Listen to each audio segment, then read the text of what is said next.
엎질러진 물은 주워 담기 힘들다, 이런 말을 우리가 자주 씁니다. 또 깨어진 병도 다시 회복하기가 거의 불가능합니다. 마찬가지로 이 공동체가 깨어지면 회복하기가 참 힘듭니다. 교회도 마찬가지고 가정도 마찬가지고 나라도 마찬가지입니다. 한번 분열되고 한번 깨어지고 한번 전쟁이 있고 한번 여러 가지 상처가 있으면 그것이 쉽게 아물기가 어렵고 또 온전히 회복된다는 것 자체도 참으로 쉽지 않습니다. 오늘 본문에 보면 깨어진 이스라엘 공동체가 어떻게 회복되어 가고 있는지를 우리에게 보여주고 있습니다. 하나님께서는 야곱의 12아들을 통해서 이스라엘의 12지파를 세우게 하시고 결국 이스라엘을 세우는 그런 과정들을 설명해 가고 있죠. 그러니까 결국 이 야곱의 12아들은 이스라엘이다, 이렇게 이제 볼 수 있는 거예요. 그런데 이 야곱의 12아들이 하나가 됐느냐? 그렇지 못하잖아요. 아버지가 요셉을 사랑하는 그것 때문에 시기하고 질투하고 결국은 자기의 동생 요셉을 죽이기로 작정했잖아요. 다행히 큰형 루벤의 중재로 죽이지는 않고 깊은 웅덩이에 가둬놨다가 결국은 미디안 상인에게 형 몰래 팔아버리는 그런 일들이 일어났잖아요. 그 이후로 이 형제들의 삶 속에서는 굉장히 어려운 일들이 많이 생겨나게 돼요. 겉으로는 평안한 것 같지만, 겉으로는 괜찮은 것 같지만 이 요셉을 팔아버린 그 일로 인해서 계속해서 죄책감을 당장은 갖고 있지 않지만 오늘 본문에 보면 결과적으로 이 죄책감으로 인해서 자기네들이 죽게 되었다, 이런 또 고백을 하는 그런 모습들을 우리가 성경을 통해서 볼 수가 있습니다. 애굽뿐만 아니라 이스라엘의 흉년이 들어서 다 기근에 빠져서 죽을 수밖에 없는 상황. 그런데 애굽에 곡식이 있다는 말을 듣고 야곱이 10명의 아들을 곡식을 사오라 그래서 보내죠. 그래서 곡식 사러 갔다 여러 가지 우여곡절을 겪게 되잖아요. 간첩으로 몰리기도 하고 도둑으로 몰리기도 하고 뭐 여러 가지 힘든 것들. 그런데 이런 과정들을 가만히 되돌아보면 하나님께서 이 야곱의 아들, 아니 야곱의 가족 이 이스라엘을 어떻게 회복시키고 어떻게 구원해 가시는지를 우리가 이제 보게 되는 거죠. 자, 오늘 본문에 보면 결국 이 10명의 정탐꾼이 양식을 사러 왔다가 간첩으로 몰리고 여러 가지 어려움 속에 있을 때 양식을 가지고 돌아왔지만 그 양식에는 여전히 돈자루가 있었고, 그죠?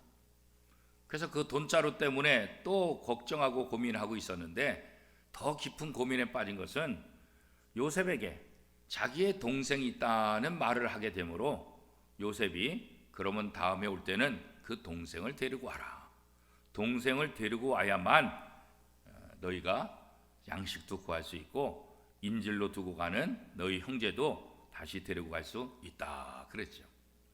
그런데 집에 가서 아버지에게 말하기가 참 껄끄럽죠.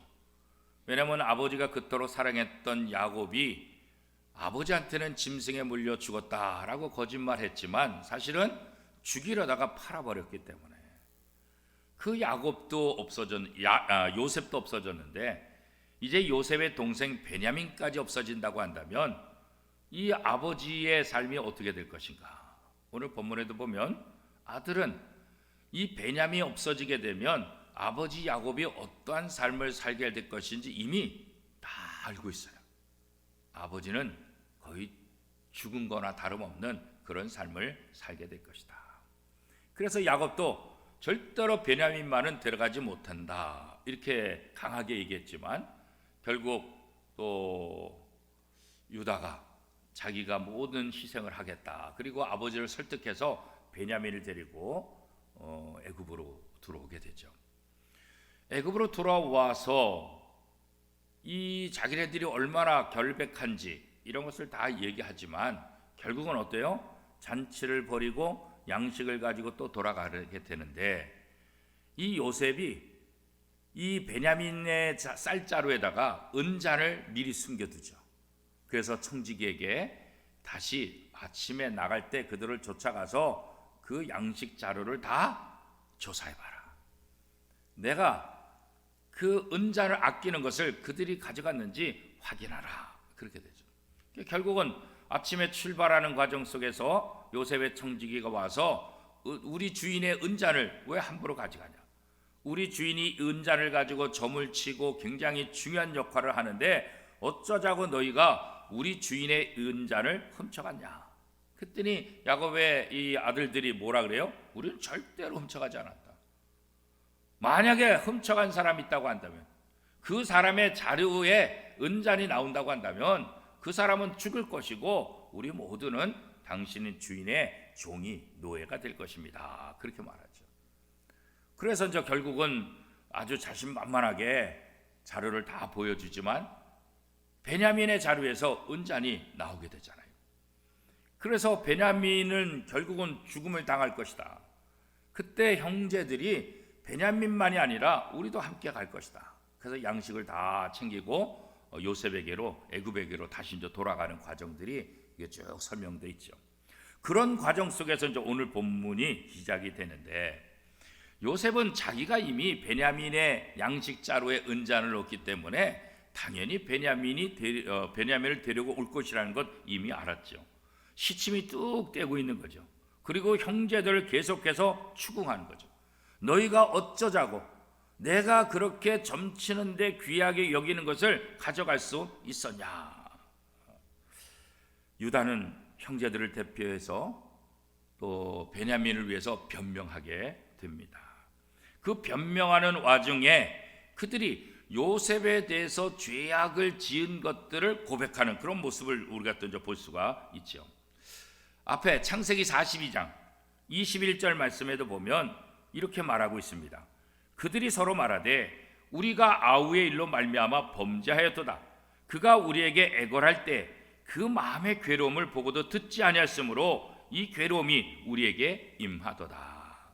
그때 요셉이 살려달라고, 죽이지 말라고, 팔지 말라고 그렇게 애걸복걸할 때 우리가 들어주지 않는데, 그때 그 마음이 얼마나 괴로웠는지 이제 우리가 알겠다. 그죠? 이 애굽의 총리에게 우리가 절대로 은잔을 훔쳐가지 않았습니다. 우리는 결백합니다. 애걸복걸하지만 믿어주지 않는 애굽의 총리의 모습, 그 모습을 통해서 과거 자기네들이 요셉에게 한 일을 다시 한번 기억하고 있는 거죠. 그죠?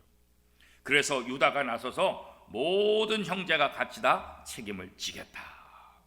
그런데 요셉은 어떻게 해요? 아니다, 그럴 필요 없다. 그 은잔을 가져간 베냐민만 내가 책임을 묻겠다. 그런 거죠. 유다와 형제들은 이런 상황 속에서 아무 변명도 할 수 없는 것을 알게 됐죠. 어떻게 변명할 수 있겠어요? 누구든지 그 은잔에 들어있는 사람은 죽을 것이고 우리는 모두 다 그 주인의 노예가 될 것입니다. 이렇게 큰 소리 쳤는데 베냐민의 양식 자루에서 이 은잔이 나왔으니 무슨 할 말이 있겠어요? 아무리 변명해도 증거가 나왔는데 어떻게 말을 할 수가 있겠냐고요. 그죠? 결국 이들은 하나님께서 우리가 요셉에게 지은 그 죄를 지금 다 찾아내고 계시는 것이다. 이렇게 이제 이야기하는 것을 보게 되는 거죠. 그죠? 그러니까 스스로 회개하기 시작하는 거예요. 이거 하나님이 이거 하시지 않으면 이런 일이 일어날 수가 없다. 그런 거죠. 그래요. 오늘 우리가 하나님의 자녀라고 한다면 하나님께서 찾지 못할 죄가 없다는 거죠.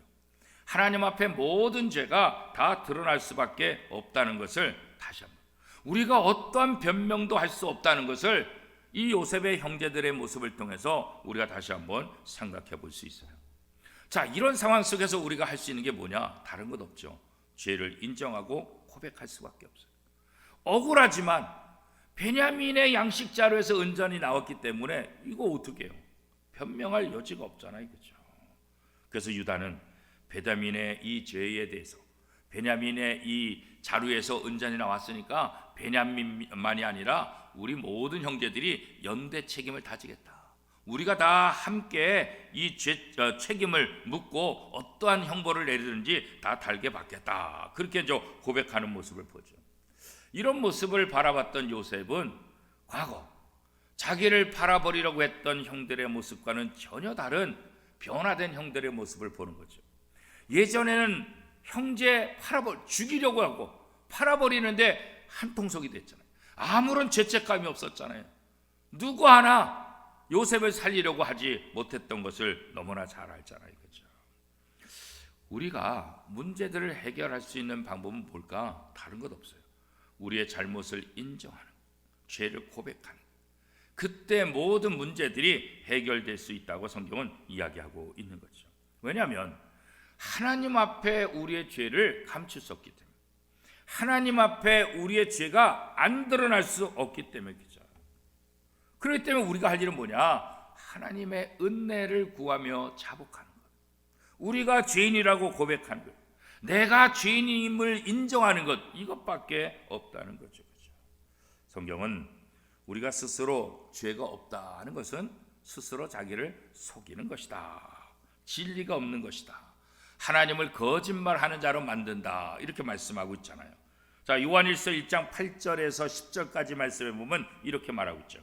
만일 우리가 죄가 없다 말하면 스스로 속이고 또 진리가 우리 속에 있지 아니할 것이요, 만일 우리가 우리 죄를 자백하면 그는 미쁘시고 의로사 우리 죄를 사하시며 우리를 모든 불의에서 깨끗하게 하실 것이요, 만일 우리가 범죄하지 아니하였다 하면 하나님을 거짓말하는 이로 만드는 것이니 또한 그의 말씀이 우리 속에 있지 아니하니라.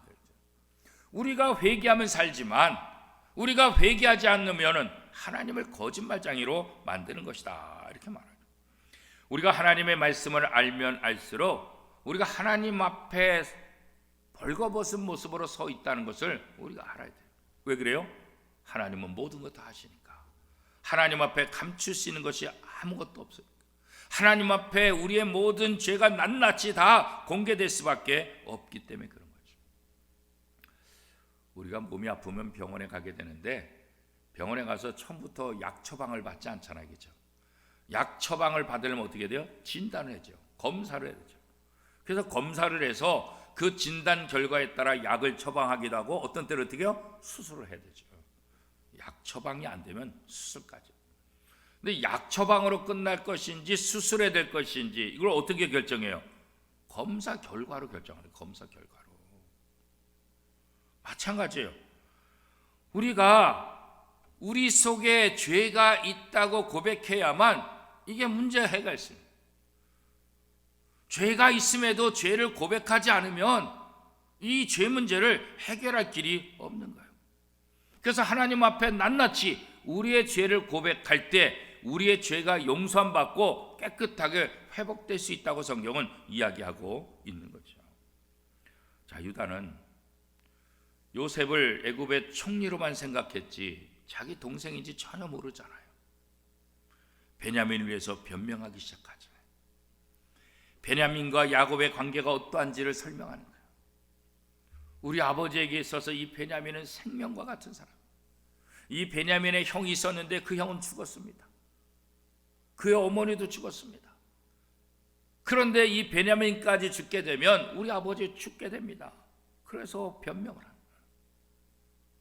이 베냐민을 죽이면 안 된다고. 노년에 얻은 아들, 얼마나 사랑했는지 자신의 생명과 같이 사랑했던 이 아들, 그죠? 아버지는 우리에게 이 베냐민을 데려오기를 그토록 기다리고 있다. 만약에 베냐민을 데려가지 못한다고 한다면 우리 아버지는 죽을 것이라고, 그죠? 그래서 이 아버지의 연약함, 이 아버지와 막내 아들 베냐민과의 관계를 설명합니다. 사실 그러나 이 모든 사실을 요셉이 이미 다 알고 있는 거 아니겠어요? 모르는 거 아니잖아요. 이 유다와 그의 형제들만이 이 애굽의 총리가 요셉이라는 것을 몰랐을 뿐이지 요셉은 모든 상황을 지금 다 알고 있잖아요. 아무리 변명한들 그 변명 갖고 요셉을 이길 수가 없잖아요. 그죠? 이 베냐민이 돌아가지 않으면 아버지의 생명도 위독하다. 우리도 다 죽게 될 것이라고. 그렇죠? 유다는 자신의 아버지 야곱이 이 베냐민을 얼마나 끔찍히 생각하는지 그것에 대해서 하나씩 다 이해를 시키려고 무진장 애를 쓰고 있는 거죠. 그죠? 하나님이 우리를 얼마나 사랑하실까? 예수 그리스도를 통해서 그것을 보여주신 거예요. 우리가 아직 죄인됐을 때, 그렇죠? 우리가 아직 죄인이었을 때 하나님께서 어떻게 그리스도를 십자가에 못 박음으로 우리에 대한 자기의 사랑을 확증하셨다. 그렇게 말하죠. 하나님이 우리를 얼마나 사랑하는지, 자신의 독생자 예수 그리스도를 십자가에 못 박으면서까지 우리를 사랑하셨다. 성경은 우리에게 그 하나님의 사랑을 그렇게 이야기하고 있잖아요. 이 야곱에게 있어서 베냐민이 어떤 존재인가? 하나님에게 있어서 우리가 어떤 존재인가? 그죠? 야곱이 자기의 생명과 같이 여겼던 이 베냐민, 하나님은 자신의 독생자 예수 그리스도를 십자가에 못 박아 내 죽일 정도로 우리들을 그렇게 끔찍이 사랑한다. 우린 종종 하나님이 뭘 나를 사랑해 그런 얘기 할 수 있잖아요. 하나님을 나를 사랑하지 않으셔, 나는 하나님의 사랑 받은 적이 없어, 이렇게 얘기할 때가 있잖아요. 이게 얼마나 어리석은 거죠. 하나님이 우리를 사랑하실 때 어느 정도요? 독생자 예수 그리스도를 십자가에 내어 주기까지 우리를 사랑하십니다. 야곱이 베냐민을 자신의 생명처럼 사랑하는 것처럼 하나님은 자신의 생명을 내어줄 정도로 우리를 사랑합니다. 오늘 우리가 그런 사랑받는 자임을 다시 한번 생각해 보는 것, 이거 굉장히 중요한 거죠. 내가 하나님의 사랑을 받는 존재이다, 이 생각을 할 때 우리는 믿음이 더 커질 수 있고, 우리는 당당해질 수 있고, 우리는 모든 시험과 어려움 속에서 인내할 수 있게 되는 거죠. 하나님의 사랑을 모르니까 못 참는 거지, 못 기다리는 거지. 하나님의 사랑을 안다고 한다면 기다릴 수 있는 거지. 다윗이 그렇게 끝까지 기다릴 수 있었던 건 뭐예요? 하나님이 어떤 분인지 알았기 때문에. 하나님이 반드시 악인을 심판하시고 의인을 복주시는 하나님인 것, 이거 알았기 때문에. 그래서 다윗은 끝까지 인내하면서 기다릴 수 있었던 거예요. 오늘 우리도 마찬가지예요. 나를 향한 하나님의 사랑이 얼마나 대단한지 이거 기억해야 되겠죠. 성도들은 하나님이 아버지로서 우리뿐만 아니라 우리의 다른 형제들도 사랑한다는 것, 이것도 기억해야 돼요. 어떤 사람은 굉장히 이기적이에요. 하나님은 나만 사랑해, 그렇게. 다른 성도들을 사랑하는 것, 이거 잊어버릴 때가 많아요. 그죠? 이스라엘의 착각이 바로 그런 거잖아요. 우리만 선택받았어, 우리만 구원받아, 우리만 하나님이 사랑해, 이 착각이잖아요. 하나님이 이스라엘만 선택한 것이 아니라 모든 민족을 선택한 거예요. 요거 착각할 때가 많다. 나만 하나님의 사랑받는 사람이 아니라 내 앞에, 내 옆에, 내 주변에 있는 사람도 하나님의 사랑을 받는 사람이다. 요거 잊어서는 안 된다. 이거 잊으니까 다른 사람을 판단하는 거예요. 이거 잊으니까 다른 사람을 정죄하는 거예요. 이거 잊으니까 다른 사람에게 악한 일을 하는 거죠. 내 앞에 있는 사람도 하나님의 사랑받는 자다, 내 형제다, 그런 생각을 하게 되면 남을 함부로 판단할 수 없게 된다는 거죠. 그래서 오늘 우리는 예수 그리스도를 머리로 한 한 몸이다, 우리는 각자 지체다, 성경이 우리에게 그렇게 말씀하고 있잖아요. 그렇죠? 그래서 우리 옆에 있는 모든 성도들을 어떻게 내 형제로 받아들이고 있는가, 내 형제로 인정하고 있는가, 그렇잖아요. 지금 요셉이 왜 베냐민을 통해서 이 요셉의 형들을 시험할까요? 이 요셉의 형들이 베냐민을 정말 자기 몸처럼 생각하느냐, 이 베냐민을 정말 자기의 형제처럼 생각하느냐, 예전에 나를 팔아버렸듯이, 예전에 나를 버렸듯이 이 베냐민도 버려두고 자기 살겠다고 가는 거 아닌가, 그렇죠? 그게 제일 걱정되는 거예요. 그거 테스트하기 위해서 은잔을 시험한 거 아니겠어요? 그렇죠? 그런데 예전에 자기 때의 모습하고는 전혀 다른, 설득하는 거예요. 아버지의 마음을 가지고 설득하는 거예요. 아버지와 베냐민과의 관계를 가지고 설득하는 거예요. 이 베냐민이 아버지에게서 어떤 아들인지 이거 가지고 설득하는 거예요. 그렇죠? 사실 이것을 들을 때 요셉의 마음은 얼마나 마음이 아팠겠어요. 그렇죠? 내 형들이 예전의 형들이 아니다. 이렇게 변화됐구나. 베냐민을 그냥 생각하는 것이 아니라 자신의 생명처럼 베냐민만 두고 갑시다 이렇게 말하지 않고 우리가 함께 남겠습니다.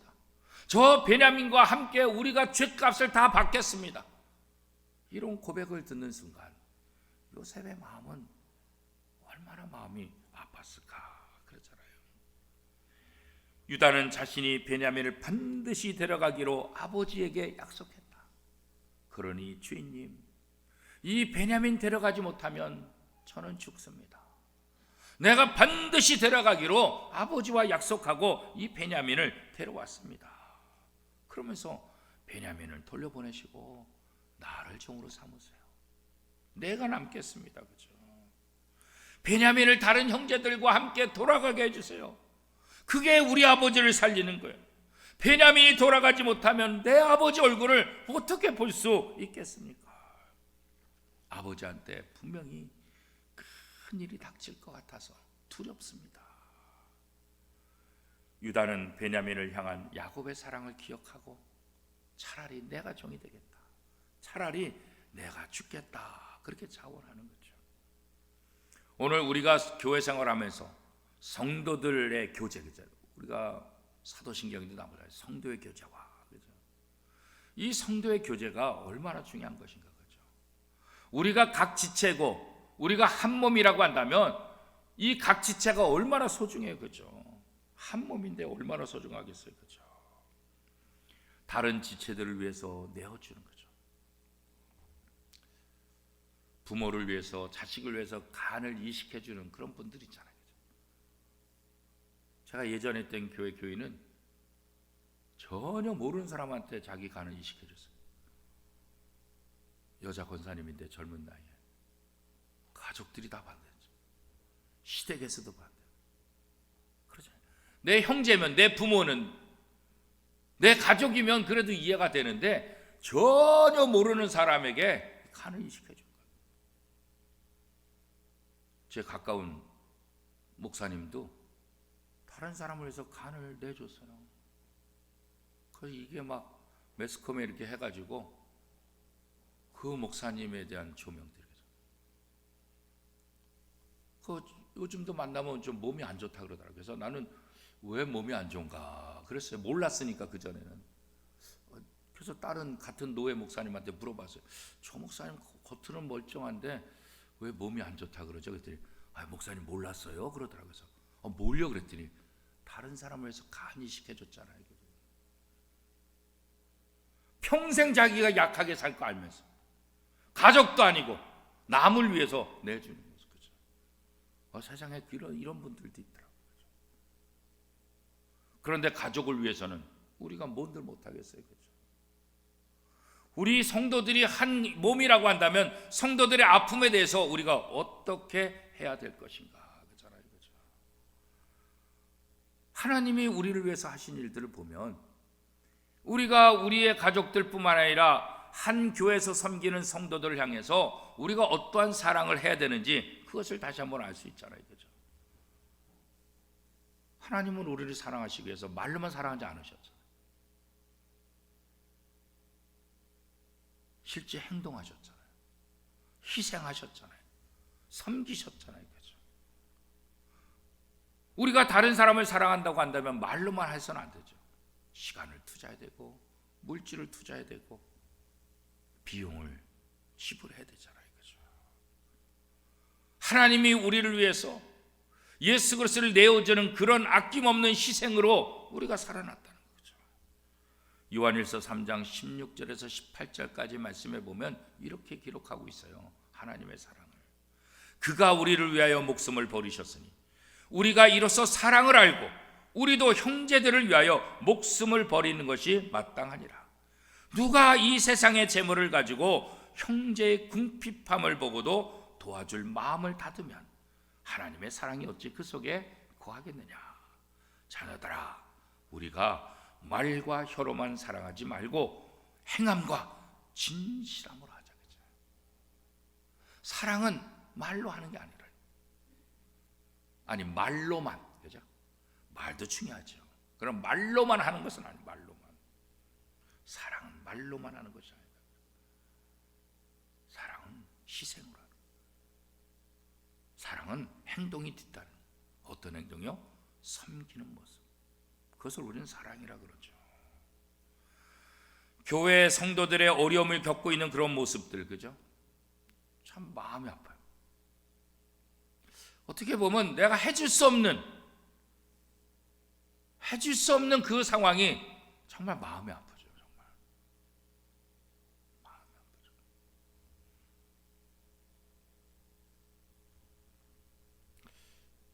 어떤 친구가 어려움을 당했는데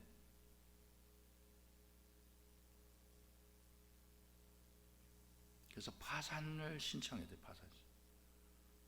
근데 친한 친구가 그런 말을 했다 그래요. 내가 그 친구를 위해서 내가 도와줄 수 있다고. 물질적으로 그냥 도와줄 수 있다고 그러더라고요. 그러니까 그 신랑이 무슨 소리냐고.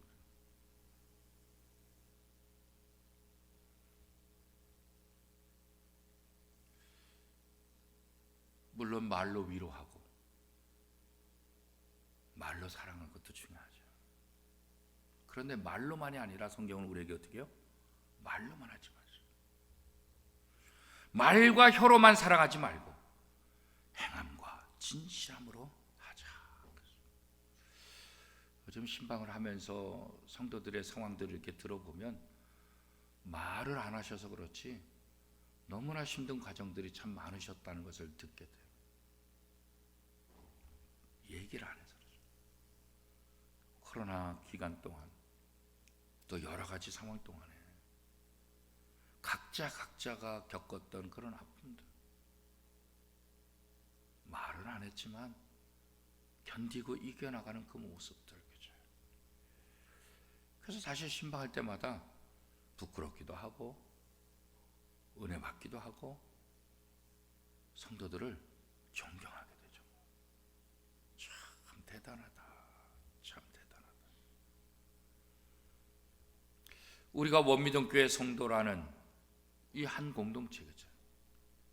이 공동체를 성경은 사랑의 공동체라고, 섬김의 공동체라고, 생명의 공동체라고 그렇게 말하잖아요. 그렇죠?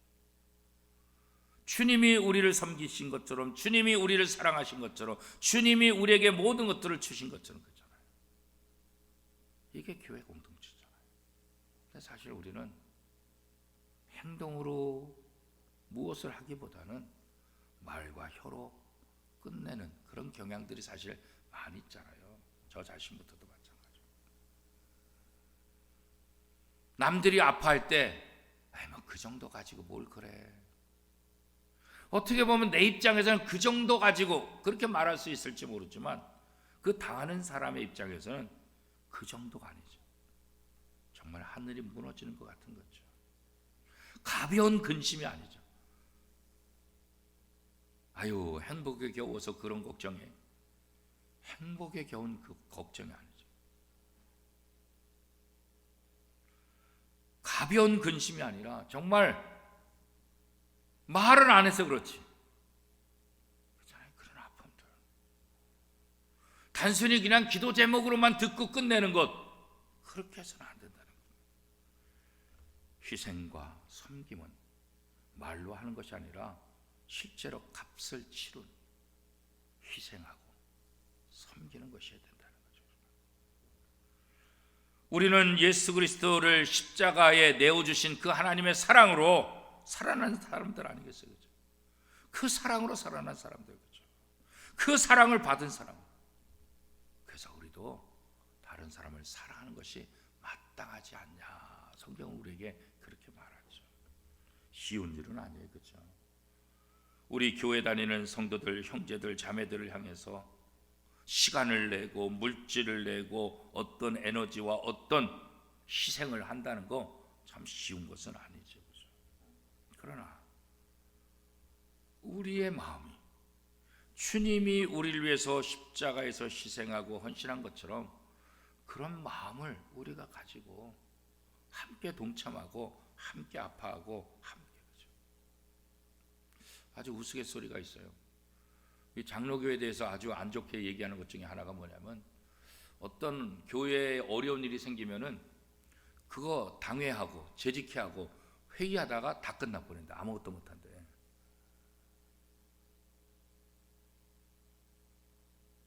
회의하다가 끝나면 안 되잖아요. 그죠? 긴급한 거는 빨리, 회의보다도 더 중요하잖아요. 그죠? 긴급한 거 빨리 해야 되잖아요. 그죠? 자신을 내어주는 사랑, 왜 못할까요? 우리가 하나님의 그 십자가 사랑을 잘 못 느끼기 때문에 그런 거죠. 예수 그리스도의 십자가 사랑, 이것으로 교회가 하나가 될 수 있고 교회가 회복될 수 있죠. 초대교회의 모습도 마찬가지 아니겠어요? 사도행전 6장에 나와 있는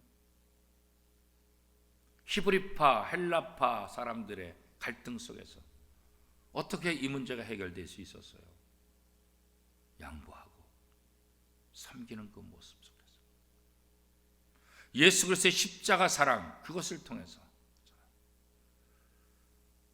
깨어진 공동체가 회복되는 비결은 다른 것 없다. 예수 그리스도의 십자가 사랑, 그 십자가 사랑을 기억할 때, 그 십자가 사랑을 마음속에 담을 때 회복되는 거죠. 야곱의 12 아들의 깨어진 이 관계들이 자신의 죄를 고백하고 자기의 형제를 위해서 내가 대신 벌을 받겠다, 자신의 형제를 자기 목숨과 바꾸고자 하는 그런 사랑의 모습, 그 모습을 통해서 야곱의 형제들의 깨어진 관계들은 회복되고 거룩한 이스라엘을 만들어가는 기초가 되는 거죠. 사랑, 십자가 사랑, 이 사순절에 그 사랑을 우리가 더 깊이 생각하고, 우리가 부족하지만 우리의 삶의 자리에서 그 십자가 사랑을 실천할 때 깨어진 모든 관계가 회복되고 하나님 앞에도 아름다운 삶을 살아갈 수 있을 것이다. 이 사순절에 특별히 우리 성도들을 바라보고 우리 주변을 바라보고 내가 도울 일이 무엇인가 찾아서 한 걸음 한 걸음 더 가까이 가는, 사랑을 실천하는 복된 성도들이 다 될 수 있기를 축복합니다.